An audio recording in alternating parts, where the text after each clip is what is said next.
So, meron tayong nabili dito guys. Ito. So linisan natin. So nakatali pa yung mga kanyang mga ipit. So ito ay gagataan natin. So ito ay tatanggalin natin ng mga putik. Kasi ito ay mud scorpion, ito tawagin sa amin. O kaya ay sa Ilocano naman ay balasuy o balasiw. Ito. So linisan natin. So tatanggalin po natin yung kinain niya sa loob ng mga putik. Ito. Ayan, kita niyo. Ito po yung mapula.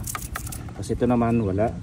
Ito pinagkaiba po yung may orange, may kulay orange diyan. Orange or dilaw pala, sorry. Ayan. Ito po yung mataba, ito po isa hindi. Ayan. So linisan natin mga kapsat.